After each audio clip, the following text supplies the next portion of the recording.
10%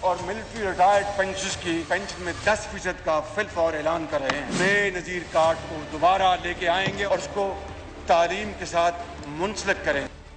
تو یہ کچھ اہم اعلانات وزیر اعظم شہباز شریف، ابھی ہمیں بھی عادت ہوگی تھوڑے دنوں میں وزیر اعظم کہنے میں اور پھر سمجھنے میں بھی۔